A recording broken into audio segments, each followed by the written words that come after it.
Today on the Dolby Institute podcast, director Jonathan Glazer joins us to discuss his newest film, The Zone of Interest, a searing drama about life just outside of the infamous Auschwitz concentration camp.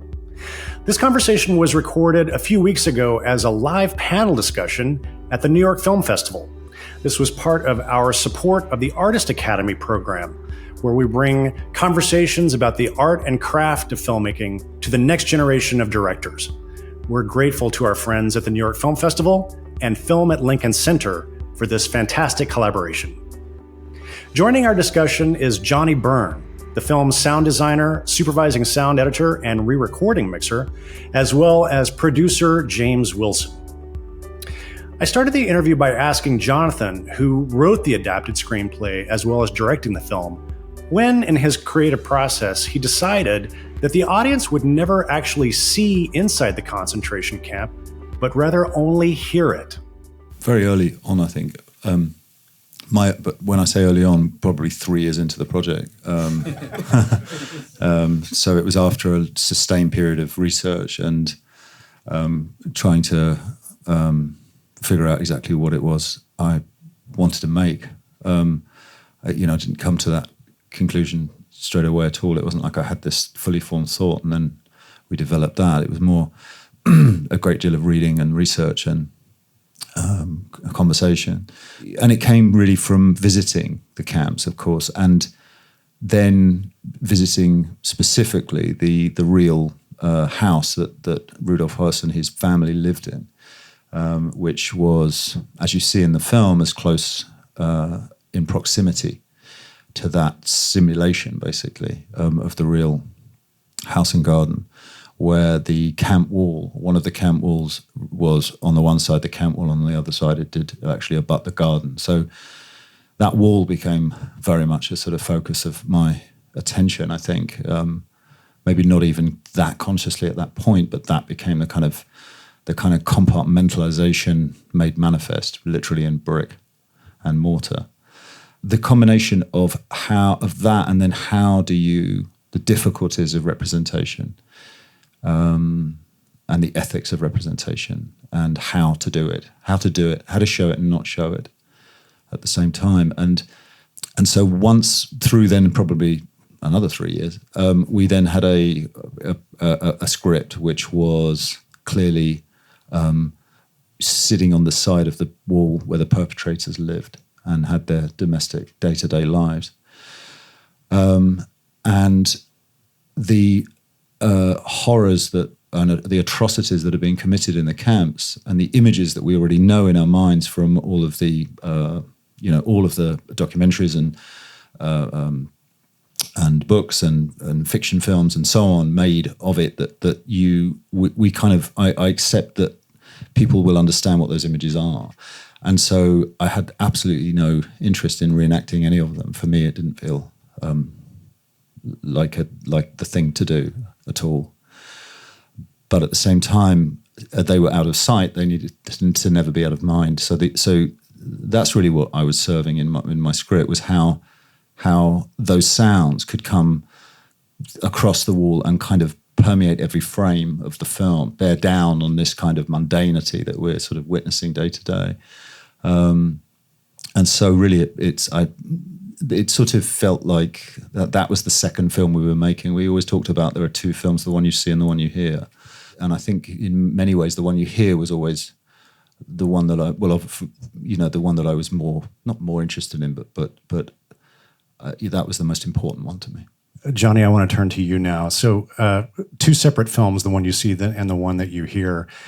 Just tell us about the process of how you went about designing the world that we don't see, the one that we hear in the film. And especially I'm kind of curious to hear how you, because it's not just a constant drone that goes through the film. It modulates and it's accomplishing different things at different points in the track. So can you talk about the process of creating that?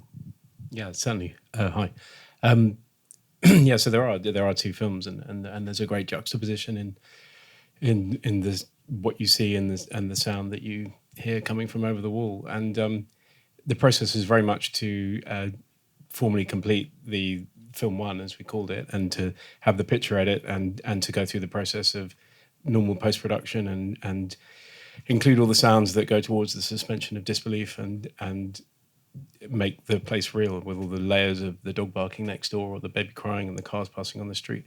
But really going back a few years, my work began with reading the script and realizing that, that John and I needed to understand exactly what sounds would have been heard, in Auschwitz at that point of time and how you would have heard them as well, the physicality of the sound in that space. So, it was about research really and understanding that really we needed to make an inventory of everything from nature that would have been around at that time, and also, planes and automobiles and stuff, but witness testimony and understanding exactly all the atrocities that did happen and to go some way to reenacting those and to have a library that we could call upon that was enormous, so that when we got to the point of completing film one and we were and film one was ready to receive film two, we would then spend a rather large period of time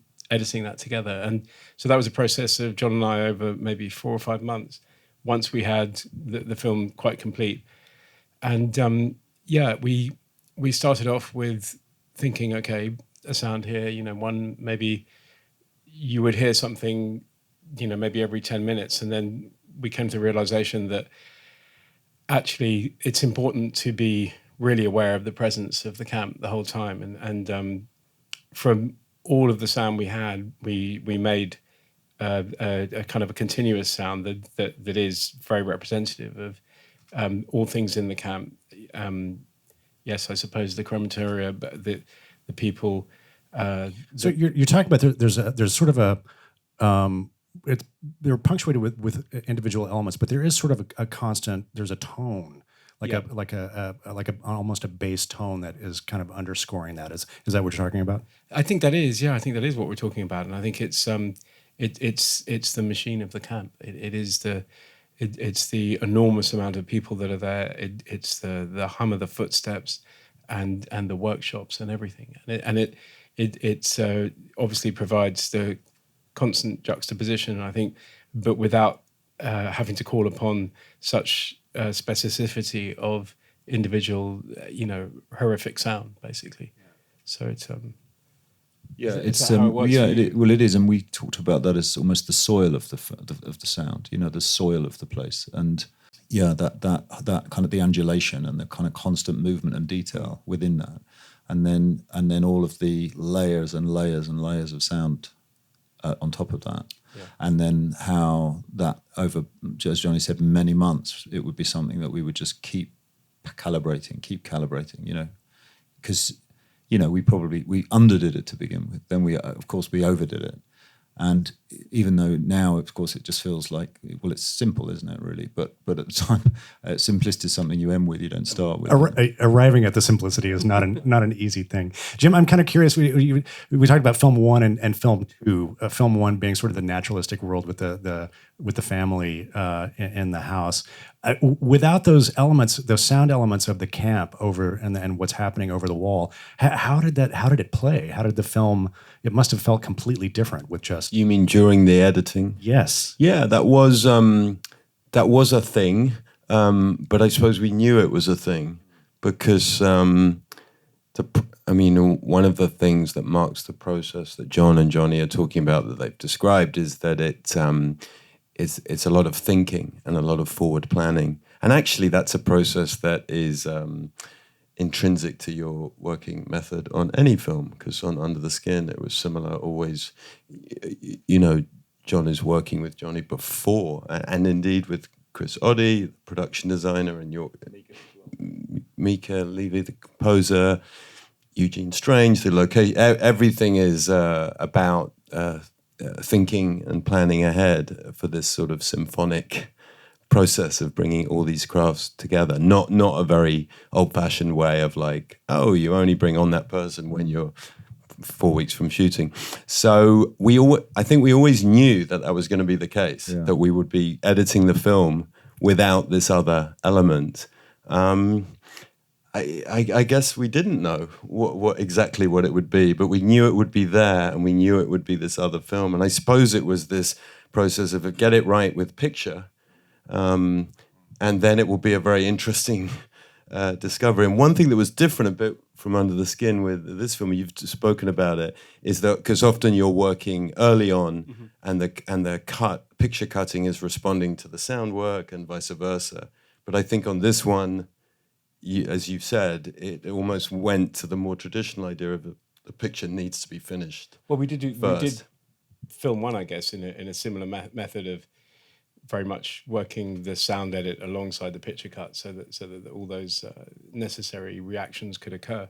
But yeah, certainly when you got to a point where it was like, okay, now that's pretty good. So because I think it was important that film 2 didn't inform film 1, because they're ignoring it. So why would it? That's a fascinating way to think about it. The audio from inside the camp couldn't, because they were tuning it out. One of the questions that I had for you is, I feel like the sounds of the camp become more present, and louder is not the correct word, but I feel like there's more of it as we go through the film. Is that because maybe like the family, we start to tune it out as an audience as we go through it as well? It's funny that you picked up on that, because we did. We thought it was a technical problem when we were mixing. We had this thing where we would play the film through from the beginning, and it would sound great and exactly how we had remembered it the day before, or whatever. And then if we started 30 minutes in or later, it would all sound completely wrong, and everything would be too loud, and I would check the buttons and think, what have I done wrong? And and it wasn't that. It was literally just that you have to watch it from the beginning to experience it, and that's the way it works, and you do dial it out. Yeah, I think. Sorry, John. No, I was just going to say that's. It's also it's perpetual. So part of the experience is that this is perpetual. This is happening all the time. The block 11, which is was the execution block within Auschwitz, which is 300 meters from the garden. They had executions, political prisoner executions there, up to 80, roughly on average 80 a day. So that's 80 gunshots that would be heard, just from that one event. 80 gunshots would be heard every day by whoever was in that house. That's just the tip of the iceberg, of course. But if you then it's a question of, okay, so we clearly the film is made the scenes are happening in sort of real time, intentionally, of course. We're filming everything simultaneously. You're trapped in that time and space with the actors, and we could ladle it on very realistically from the off, and then by the time you get to the second reel, you're not. You got nowhere to go. So there's a kind of it has to. The sound has form. It's not just. As Johnny describes it, it's obviously it's incredibly detailed and calibrated in order to have form. Because so what you're picking up on, in the sense that you're saying you feel like those sounds are getting louder or there are more of them later on, is true to some extent. Mm-hmm. When that violence happens, when do you hear that first gunshot? When do you hear the second gunshot? Those are conversations we had. And constantly, when are those? What are those stages of? How do we unfold that experience? So it was just an extremely detailed process. Yeah. And as a sound nerd, I get really excited when filmmakers give me different information from the sound than I get from the image, which of course this film is just a masterclass in. Tell me about the montage of the flowers and that particular sequence. And that, to me, is some of the most horrific sound work that's coming from over the wall. Tell me about that. Was that, Jonathan, was that part of your original concept? Did you write that scene? How did that scene come about? What I do is I sort of write, I shoot, but I think of shooting as gathering. So it's a kind of gathering for me. And then I'm in the room with Paul Watts, our friend and longtime editor. And month after month after month, we are trying to shape and equally find the form of how are we telling this, and what are we jettisoning, what are we keeping, and that thing's in constant flux. So the flower sequence is sort of the center of the film in many ways, and it's the sort of center of my own experience of making it. of finding what's invisible in this film, because the experience of the film for me is trying to kind of put a feeling on that screen.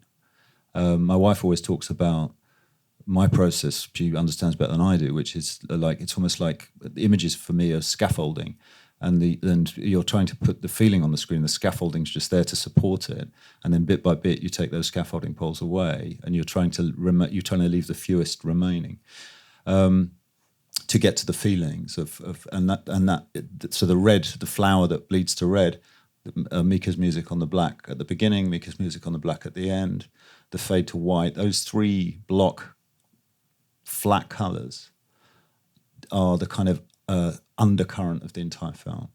And the flower sequence, it happened. It's too abstract to explain how that happened. I'm sorry if I'm being too abstract already, but that particular sequence started when we were filming, and I had a couple of hours to spare right before we finished shooting in the house. After 5-6 weeks of shooting in that house, I said to Mark Wilson, the first AD, I said, Mark, just give me a couple of hours while everyone's packing up, just me and the camera and Staho, the camera operator. I just want to go around and just shoot some of these flower heads. I didn't know why I was going to shoot these flower heads, but I was shooting these flowers. I just felt I'm going to shoot these flower heads. Mika wrote a piece of music which is not in the film, and that piece of music that they wrote when Mika and I were together in the room was so extraordinary, and it felt like the film. It felt like that feeling I was describing, that had been missing thus far.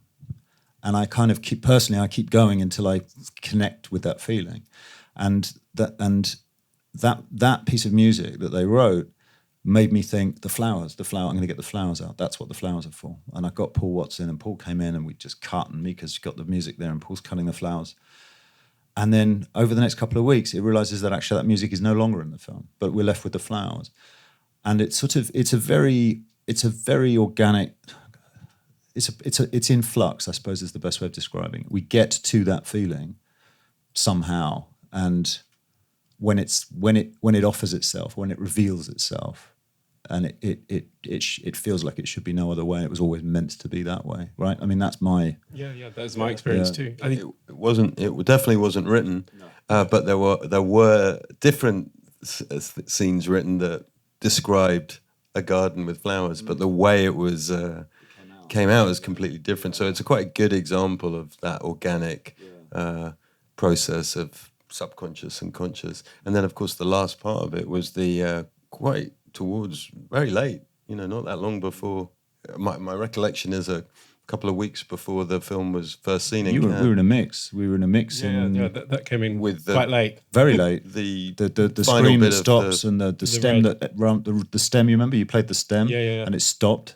And then you added. I said, Johnny, put more red on, and then Mika was at the back, and the voice track just ran out, and we were like, "Oh, that kind of works." But we didn't know why it worked. It wasn't like it was just. It was very. It's all It's the beauty of film. It's the best part of filmmaking. So that wasn't planned at all. With that tone that goes where you think the film has stopped, or some people do. I don't know what you thought when that happens, or it's broken or something. Some people think there's a technical problem. Yeah, great, and perfect. that was a very, very right at the end. And sort of thinking like, does this work? And it really felt like it did. And that actually that part of the film at that point needed something to. But then Mika had written the sub. Mika, the sub bass was an instrument. Like Mika works with instruments. It's always about, in Under the Skin, it was cymbals, wasn't it? Do you remember? And then the sub bass was a relevant. Mika uses instruments like tools. What is the right tool? That's how we all think about what we're making. And so that sub bass was for something else, again, jettisoned, superseded by something else. But then in that moment, the sub bass came out. It's like all of these things are in orbit all the time, There's that thing that, obviously the shoot is the second rewrite of a script, and the editing is the third. And I think with John, sound and music is potentially a fourth on that, because everything, as you say, is still very much in flux. You've been talking about Mika Levy, and I've had some ideas to change it now as well. The filmmaking process is never finished. You've been talking about Mika Levy and their score for the film, and Johnny, I was a little surprised. We were chatting outside, and you told me there's less than 10 minutes of score in the film, but the score looms so large, and every moment of it is so impactful. Jonathan, tell me about I'm always fascinated by how directors decide to get into the film and how they choose to begin. You chose a very interesting way over black to play score, and then bring the bucolic sounds of the river and the swimming in. Tell me about the genesis of creating that sequence and how you worked with Mika on the score. It's so hard a question. It really is. It really is. How does, it really is a very hard question, because I work with Mika the way I work with Johnny, the way I work with Paul, the way I work with Jim, the way I work with Chris, the way I work with Eugene. We're a very community-minded bunch of freaks, and we're always in the conversation. We're always in conversation with each other's work and with each other's role, isn't it? So it's not a sort of. So it's very hard to say, okay, well, on Monday at 3:00 in the afternoon, I had this idea, and I said to Mika, it just doesn't work like that. Mika wrote a huge amount of music for this film, and what we kind of understood eventually, slow to it, was how it just was sliding off the screen. It just didn't want music. Sliding off the screen? What do you? Well, I mean, it was rejecting. The film was rejecting music. It didn't. I mean, it was just rejecting music, and I mean, because of what Johnny was building, of course, and the credibility of that was being undermined by the kind of artifice of music, the sort of emotional artifice of music, and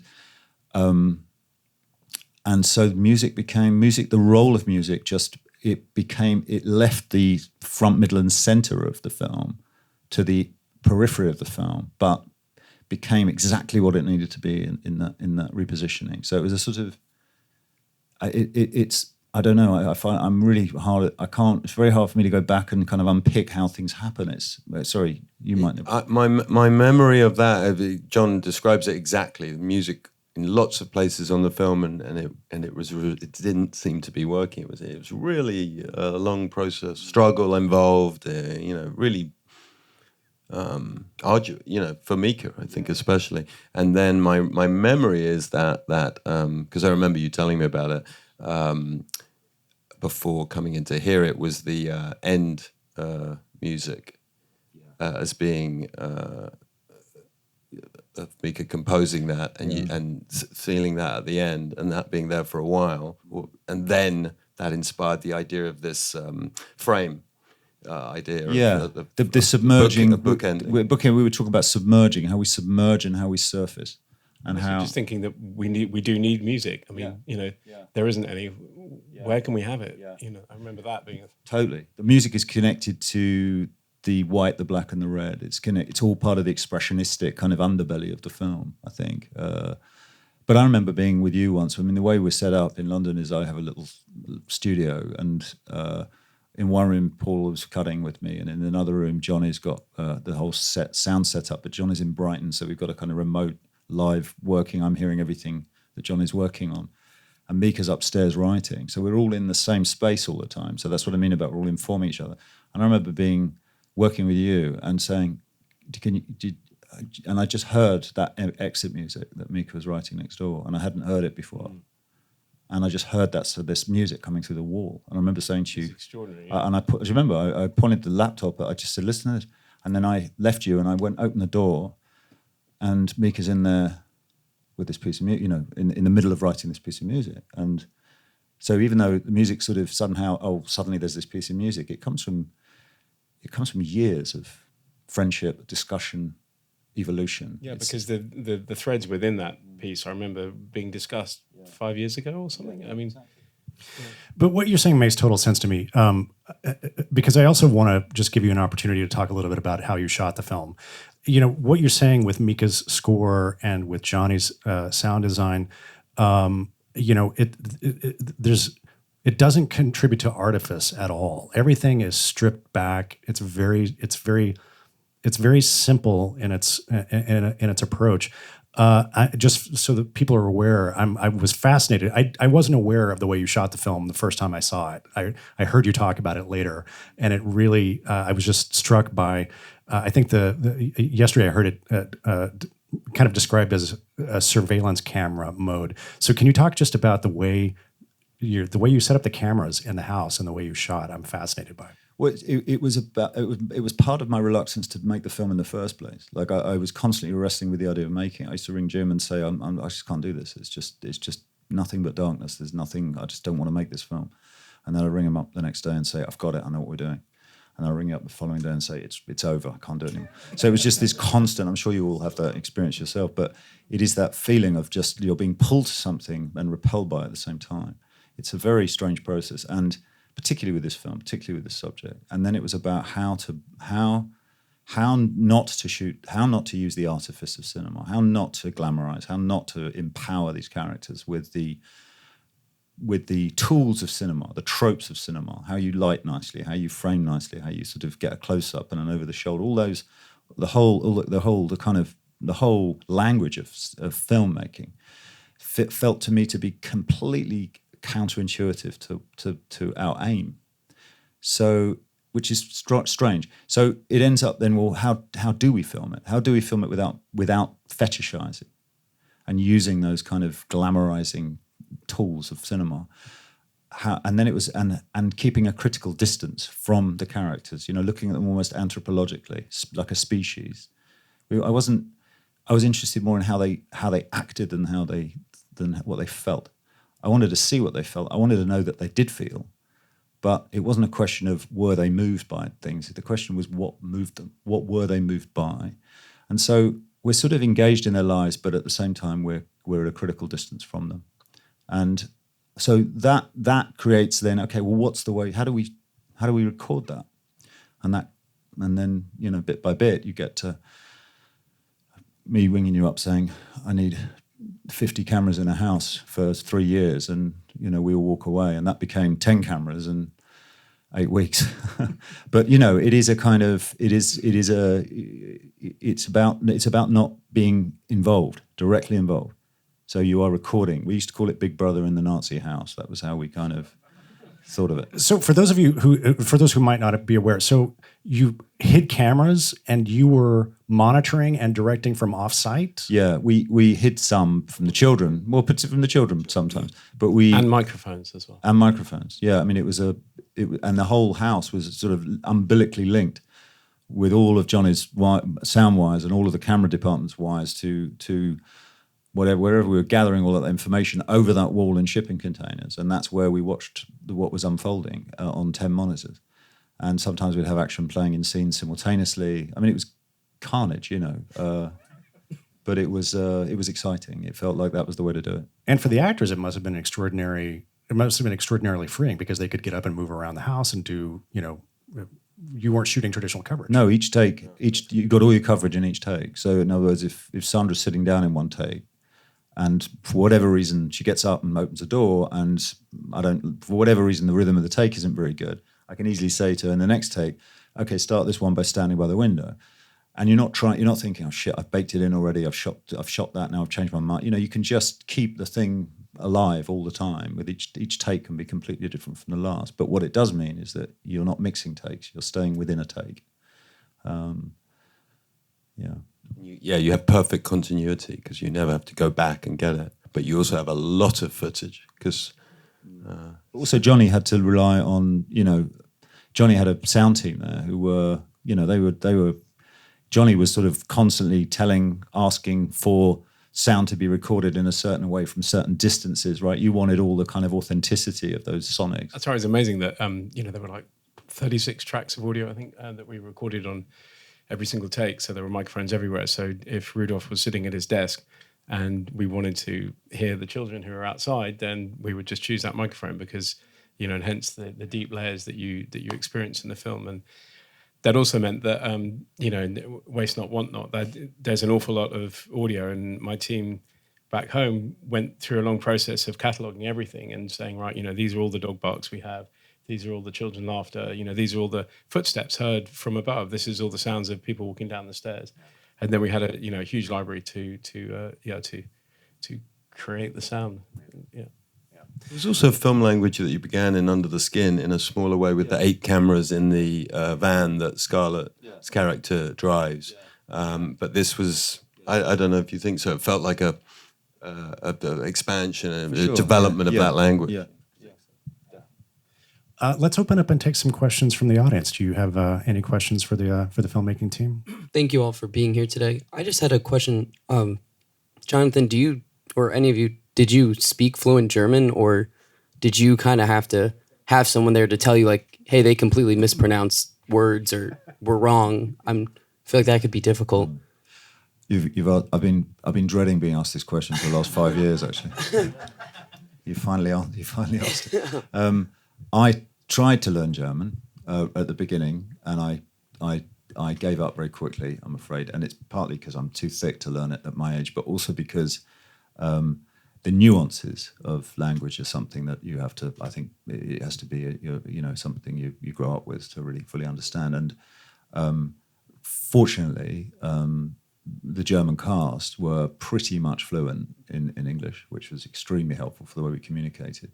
And I had a translator who's actually a filmmaker, and I had him, he's a German filmmaker, fluent in English, obviously, and he would be in one ear, and in my other ear I'd be hearing the German, and I would have him live translating. But I wrote the script, so I knew what they were saying, and I remember saying to Jim very early on, it's going to be, when people were like, how the hell are you going to know what's going on? And I'd say, well, it's fine, because, I'm just going to keep them on script, absolutely word for word. There's going to be no improvisation. And then, of course, within 5 minutes, they're improvising all over the place. and everything's improvised, and I love all that. So I just embrace it. So it's sort of,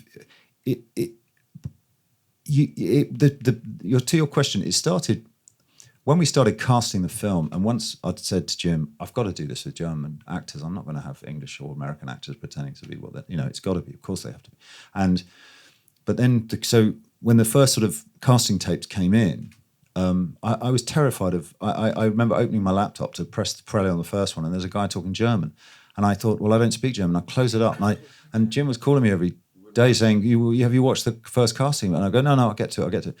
Because I was terrified of it, because it was a sort of, it made me think, what the hell have I done? I don't know what's going, how am I going to direct this? But then as you kind of accept that and you go into it, the truth, you're either going to believe what's in front of you or not, and it's something beyond language that you believe, or you kind of you understand that. Do I believe that? Do I trust what I'm hearing? So that's the first principle of and then it's about, did they say it right? Did they deviate? And that's where Lucas Feigelfeld, who was my translator, would be really useful. He'd say, look, the way Sandra said that is what you intend, but you said it in a way of such and such. And then I would then make a judgment. Okay, do I want to change that now, or shall I live with that, So it was an ongoing process. It was nothing was ever kind of set in stone. But so it's quite interesting. I'm never going to understand the nuance. I'm never going to be able to accept the nuance, to understand this film on that level in a way that a German speaker would be able to. Well, I'm going to ask a follow-up to Johnny. What tell us about the challenges of dialogue editing in a foreign language? Yeah. Well, thanks. Yeah. I mean, fortunately, the easy answer to this is that Paul Watts put subtitles on everything during the process of the edit. So, and in terms of going through the micro dialogue edit and choosing a different syllable because there was a noise behind it, that's actually pretty easy to achieve with just looking at waveforms. So yeah, it's the answer there is subtitles for during the work process. They were done. We had a German assistant editor, Andreas Nold, and that was a very conscious decision that we planned, because we knew we were going to not just get a normal amount of rushes, but 100 times the normal amount of rushes. 800 hours. 800 hours. I don't know what the average. Apparently, our post-production supervisor said the average amount of rushes for a film is 80, quarter of that. Yeah. So Andreas's job was to subtitle the rushes, not everything. Yeah, everything, and it's not just what's being said on camera, but the whole thing. I wanted to know everything that people were talking about us, off camera, like in the kitchen when they were here. So everybody, all the, sometimes you see 10, 15 people in frame. Most of them are mic'd up, or if they're not mic'd up, Johnny's got mics all around. all of those microphones, everything was recorded, everything was subtitled. So because we were using, it's all a resource, Yeah. Fascinating.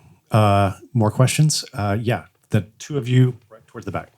I have one question about the the sound movie and the actual movie, and I feel like a sound movie. I agree with you. Like it becomes like a white noise, and you just ignore it. Actually, the sound mix is very much front wall.